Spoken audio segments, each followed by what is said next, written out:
Zoom call ద్వారా తీసుకొచ్చినటువంటి గౌరవ సోదరుడు ఎవరైతే ఉన్నారో నారా లోకేష్ గారు మరొక్కసారి అమెరికా, ఇజ్రాయెల్ కలిసి ఇరాన్ మీద జరుగుతున్నటువంటి దాడి వల్ల రాష్ట్రంలో మన దేశంలో చాలా ఇబ్బందులు ఎదుర్కొంటున్నాం. పెట్రోల్ గాని, గ్యాస్ కానీ ఇంకా మిగతా వాటికి.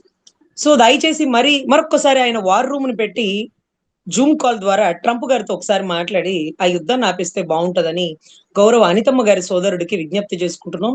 మన ద్వారా అనితమ్మ గారికి విజ్ఞప్తి చేసుకుంటున్నాం. మీ సోదరుడికి ఒక్కసారి చెప్పండి. ఇంకొకసారి జూమ్ కాల్‌లోకి వెళ్ళమనండి. ట్రంప్ గారితో మాట్లాడమనండి. నాటో చేయలేని పనిని నారా లోకేష్ గారు చేశారని చెప్పుకుంటాం. ఎందుకంటే నాటో తప్పుకుంది. ఈ యుద్ధంలో మేము తలదూర్చము అన్నట్టుగా. చేయాల్సినటువంటి నాటో చెయ్యట్లేదు. కానీ నారా లోకేష్ గారు చేయగలరు. ప్రత్యేకమైన వార్ రూమ్ పెట్టి.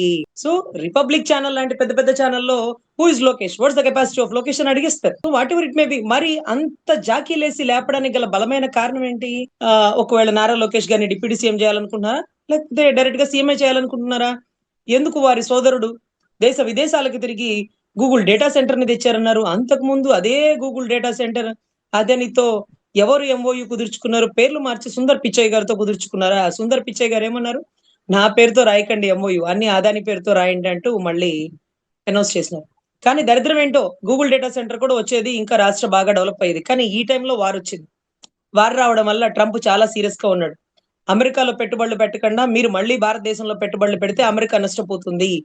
అంటూ ఒకవేళ సుందర్ పిచ్చయ్య గారినేమన్నా ఆపేస్తారేమో. నారా లోకేష్ గారిని మరొక్కసారి వార్ రూమ్ పెట్టి, ఆ వార్ ఆపేస్తే గూగుల్ డేటా సెంటర్‌కి భారీగా ఫండ్స్ వస్తాయి. లేకపోతే సుందర్ పిచ్చయ్య గారి మీద ట్రంప్ చాలా సీరియస్‌గా ఉన్నారట. ఇకపై ఇంకా సీరియస్ అవుతారు. ఎందుకంటే ఇప్పుడే పూర్తిగా ఆర్థిక సంక్షోభంలో ఉండిపోయినటువంటి అమెరికా మరొక దేశంలో పెట్టుబడులు పెడితే చూస్తా ఊరుకోరేమో ట్రంప్ నాకు తెలిసి.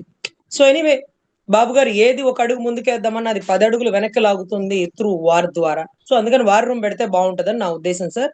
సో, అదే మాదిరిగా అనకాపల్లి ప్రజలు త్యాగ ఫలితం అన్నారు. అంతకంటే మించి ప్రాణత్యాగ ఫలితంగా ఉన్నటువంటి వైజాగ్ స్టీల్ ప్లాంట్‌కి ఐరన్ ఓర్ గాని, ప్రభుత్వం నుంచి సెంట్రల్ నుంచి రాయితీలు కానీ, అక్కడ ఉండే ఉద్యోగస్తులకి జీతాలు కానీ, ఆ భూములు ఇచ్చినటువంటి వైజాగ్ స్టీల్ ప్లాంట్‌కి భూములు ఇచ్చినటువంటి రైతులు ఎవరైతే ఉన్నారో కొన్ని కొన్ని గ్రామాల వారు గతంలో పవన్ కళ్యాణ్ గారు ర్యాలీగా వచ్చినప్పుడు వారిని చాలా సార్లు సందర్శించి, మా ఊరు నుంచి మేము భూములు ఇచ్చినామండి. ఈ రోజుకి మాకు బెనిఫిట్స్ ఏమి దాని నుంచి రాలేదు. అంటూ కూడా ఆయన్ని విన్నవించుకోవడం జరిగింది. So whatever it may B Vizag steel plant బాగా డెవలప్ అవ్వాలి. మిట్టల్ స్టీల్ ప్లాంట్ బాగా డెవలప్ అవ్వాలి. ఏదైతే విజయనగరం ఆ పరిసర ప్రాంతాల్లో ఎంతో మంది ఉపాధి పొందాలని మనస్ఫూర్తిగా కోరుకుంటూ, చాలా కష్టపడి తెచ్చాం. గత ప్రభుత్వం తీసుకువచ్చిన దాన్ని ఇంకొంచెం మెరుగైన పద్ధతి ద్వారా తీసుకొచ్చినామంటే బావుంటది గానీ, మెయిన్ జూమ్ కాల్‌లో తీసుకొచ్చినాము అంటే సూపర్, సూపర్, సూపర్ వుమన్ గాని అనిత గారు మరొక్కసారి ఆమె మినిస్ట్రీ సీట్ కోసం మినిస్ట్రీ టికెట్ ఏదో మారే అవకాశాలున్నాయి. కొన్ని మంత్రి వర్గాల్లో చేంజ్‌లున్నాయి అంటున్నారు కదా! మారకండా మరొక్కసారి ఆవిడ తన సోదరుడి మీద ఉండేటటువంటి అపరిమితమైన ప్రేమని జాకీలేసి లేపడాన్ని కడు బాధాకరంగా రాష్ట్ర ప్రజలు భావిస్తున్నారని చెప్పాలండి. ఉన్నది ఉన్నట్టు చెప్తే బావుంటది. మరి ఊహాకల్పనలు, మరి హైపులు ఇస్తుంటే ఎందులకి ఈ హైపు? ఆ! ఏ పదవి కోసం ఈ హైపు అంటూ రాష్ట్ర ప్రజలు ఆలోచిస్తున్నారు.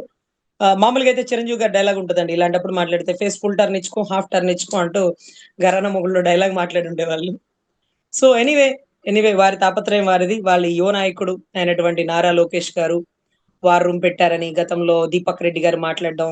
అదే రకంగా జూమ్ కాల్ ద్వారా ఒక పెద్ద కంపెనీని తెచ్చారని అనితమ్మ గారు మాట్లాడడం. ఇలా హైపుల మీద హైపులు ఇచ్చుకోకుండా యథార్థంలోకి రావాలని మనస్ఫూర్తిగా కోరుకుంటున్నాం.